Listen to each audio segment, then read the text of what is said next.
Thank you. So, but it's always been understood that when we talked about lifestyle medicine, we don't want to mention certain diseases like Alzheimer's and Parkinson's, because it was pretty much understood that this was rough. There wasn't a lot to be positive about. And no one was really standing up and saying that you should have a lot of hope. And when we asked people, everyone was a little bit uncomfortable saying anything too positive. And then I met Steve Blake, and he spoke, and he was very encouraging and said he's actually seen real progress. And when I spoke to him, I was surprised. It seemed like he wasn't just saying it, he really believed it. And I was really interested and encouraged by that. And I really came away feeling like, wow, this is really a lot you can do, a real lot you could do. Now, Parkinson's, I also considered maybe even more hopeless than Alzheimer's, because I've never heard anyone say anything good.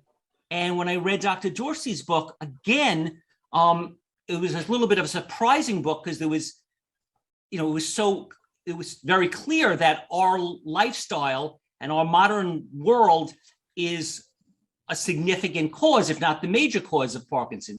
First, Dr. Bredesen, you made a big point of saying you had this thing called, you named it KetoFlex 12-3. What do you need? And I know Dr. Blake is a real expert in this area. So biochemically, what do you need to optimize your plasticity? And I talked a little bit about this morning. So you need to have a reduction in inflammation if you've got ongoing inflammation. You've got to have a reduction in ongoing exposure to toxins.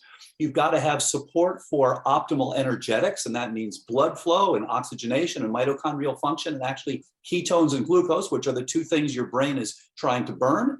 And it means to optimize your trophic support, and that's NGF, BDNF, hormones, nutrients. So again, this is a network. So KetoFlex 12-3 is the name we gave to the diet, but there are lots of good diets. What you want to do is you want to have something that gives you high phytonutrients, things like polyphenols and things that gives you a high fiber intake. That's great for your glycemic load. That's great for your lipid status. That's great for your detox, and so forth and so on. And of course, it's great for your microbiome. You want to have something that gives you appropriate fasting, that makes you metabolically flexible so that you can burn both. Most people with Alzheimer's can't burn either. They're insulin resistant and they're not keto adapted. So they are really having an energy problem. And we call it KetoFlex because we're trying to drive these people into mild ketosis, but you want to become metabolically flexible. And so 12 hours minimum fast at night, 3 hours minimum fast before bed. You don't want your insulin to be spiking there. And so that's what we call it KetoFlex 12-3 for that reason. And again, diet is a critical part of the overall addressing of the abnormalities that ultimately lead to Alzheimer's disease. Okay, a lot of good points there. Well, good points all the way, Dr. Bredesen.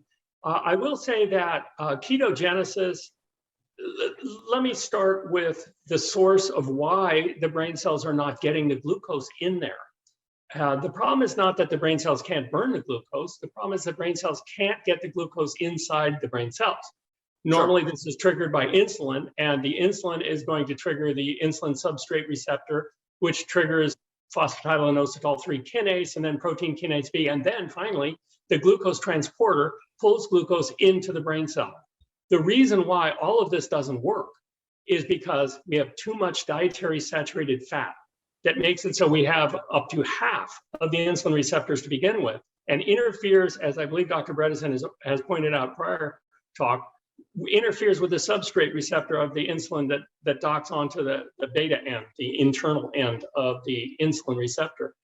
So we've really got a lot of problems with getting glucose into the brain, but we can reverse insulin resistance by lowering saturated fats.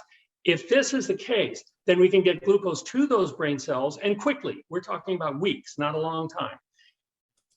Once this is the case, excuse me, then it's really exciting because the brain then can utilize its preferred fuel, which is glucose.